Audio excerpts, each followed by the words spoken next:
Well students, आज का हमारा जीके का टॉपिक है jurisdiction of the supreme court के मतलब सर्वोच्च न्यायालय का क्षेत्राधिकार। Let's start. तो फर्स्ट ऑफ ऑल इसका क्या आता है? प्रारंभिक क्षेत्राधिकार, जिसका वर्णन भारतीय संविधान की धारा 131 में किया गया है। क्या मतलब है इसका? इसका मतलब ये है कि ऐसे मुकदमे, ऐसे विषय जो सीधे सर्वोच्च न्यायालय में जा सकते हैं, ऐसे मामले 3-4 तरह के इस तरह के विषय हैं जिसके लिए हम सीधे सर्वोच्च न्यायालय में अपील दायर कर सकते हैं। तो पहला कौन सा है कि केंद्र व राज्य या राज्यों का आपसी कोई विवाद हो।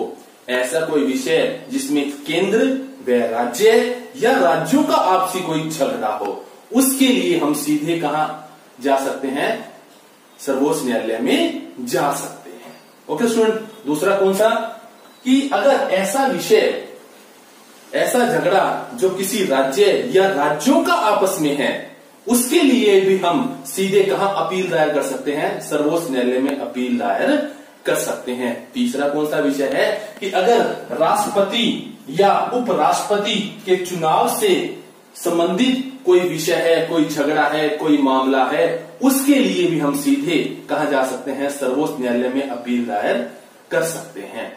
चौथा कौन सा बात है जिसके लिए हम सीधे सर्वोच्च न्यायालय में जा सकते हैं? चौथा है ऐसा विषय जिसका संबंध मौलिक अधिकारों से है। मौलिक अधिकारों से संबंधित कोई झगड़ा है या कोई मामला है, उसके लिए भी हम सीधे कहां जा सकते हैं? सर्वोच्च न्यायालय में अपील दायर कर सकते हैं। ओके स्टूडेंट्स, नेक्स्ट आगे क्या आता है?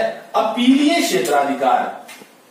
इसका वर्णन किया गया है भारतीय संविधान की धारा 132 में, इसका वर्णन किया गया है। इसका मतलब क्या है अपीलीय क्षेत्राधिकार का? इसका मतलब यह है कि मुकदमे की स्टार्टिंग तो निचली अदालतों से होती है, लेकिन हम उसके लिए अपील, उसके निर्णय के विरुद्ध अपील कहां दायर कर सकते हैं? सर्वोच्च न्यायालय में अपील दायर कर सकते हैं। जैसे कोई मुकदमा का निर्णय उस न्यायालय ने दिया है, उसके विरुद्ध हम कहां अपील दायर कर सकते हैं? सर्वोच्च न्यायालय में अपील दायर कर सकते हैं। इसमें कौन कौन सी बातें आती हैं? पहली बात आती है संवैधानिक प्रश्न।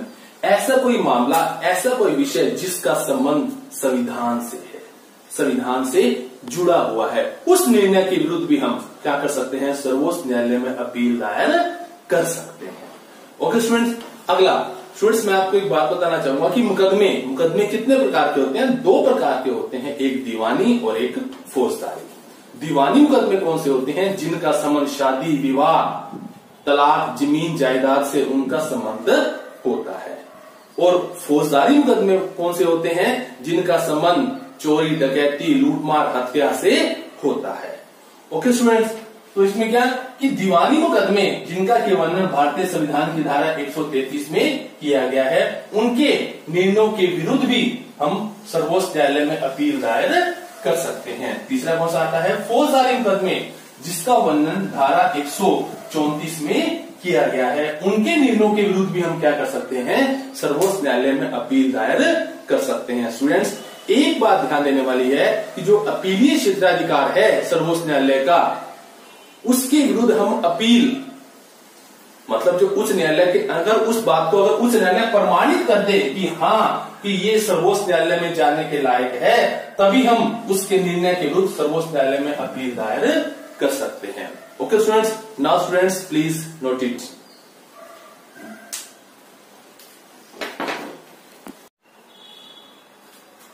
वेल स्टूडेंट्स, आगे नेक्स्ट पॉइंट कौन सा है कि जो कि सर्वोच्च न्यायालय के क्षेत्राधिकार में आता है, उसके अंदर वो कौन कौन से कार्य करता है? तो नेक्स्ट कौन सा है? परामर्शदात्री क्षेत्राधिकार, जिसका की वर्णन भारतीय संविधान के अनुच्छेद 143 में किया गया है। इसका मतलब ये है कि राष्ट्रपति सर्वोच्च न्यायालय से किसी भी विषय में वो सलाह मांग सकता है और उस सलाह के विषय में सर्वोच्च न्यायालय इनकार नहीं कर सकता। एक बात बता दें कि भारत के पूर्व राष्ट्रपति डॉक्टर श्री वीवी गिरी ने सर्वोच्च न्यायालय से लगभग 11 बार परामर्श मांगा था। सर्वोच्च न्यायालय इसके लिए उन्हें इनकार नहीं कर सकता। Okay students. नेक्स्ट आगे क्या आता है? न्यायिक पुनरावलोकन, जिसका की वर्णन भारतीय संविधान की धारा 137 में किया गया है। इसका मतलब क्या है? इसका मतलब यह है कि केंद्रीय विधानमंडल या राज्य विधानमंडल ने अगर कोई ऐसा कानून या नियम बना दिया है जो कि संविधान के विरुद्ध है, तो सर्वोच्च न्यायालय उन्हें ये कह सकता है कि आप अपने इस निर्णय के ऊपर दोबारा अवलोकन करें, दोबारा इसको देखें कि ये कानून आपने क्यों बनाया है। ओके स्टूडेंट, सर्वोच्च न्यायालय की इस शक्ति को क्या कहा जाता है? न्यायिक पुनरावलोकन की शक्ति कहा जाता है। नेक्स्ट पॉइंट क्या आता है? अभिलेख का न्यायालय, जिसका कि वर्णन भारतीय संविधान की धारा 129 में किया गया है। क्या मतलब है इसका अभिलेख का न्यायालय? इसका मतलब ये है कि सर्वोच्च न्यायालय अपने जो भी निर्णय देता है उसको समय समय पर न्यूज़पेपर्स में, मैगजीन में उनको प्रकाशित करवाता है। ओके स्टूडेंट, अगर उस तरह का मुकदमा अगर दोबारा उनके पास आता है, ये कहीं आता है, तो उसका हवाला देकर वो निर्णय सुनाया जा सकता है। सर्वोच्च न्यायालय की इसी शक्ति के कारण सर्वोच्च न्यायालय को अभिलेख का न्यायालय भी कहा जाता है। ओके स्टूडेंट्स, नेक्स्ट क्या है? मौलिक अधिकारों का रक्षक।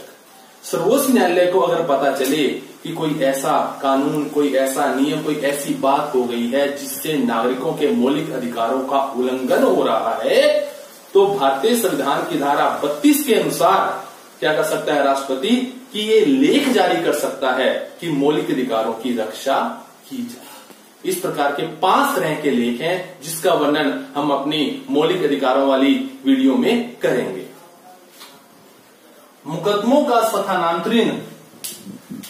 को स्थानांतरित करने की शक्ति की सर्वोच्च न्यायालय को लगता है कि उसके निम्न न्यायालय में, उस न्यायालय में कोई मुकदमे के लिए देरी हो रही है, तो वहां से उस मुकदमे को वह किसी और उस न्यायालय में ट्रांसफर भी कर सकता है। ये शक्ति किसके पास है? सर्वोच्च न्यायालय के पास है।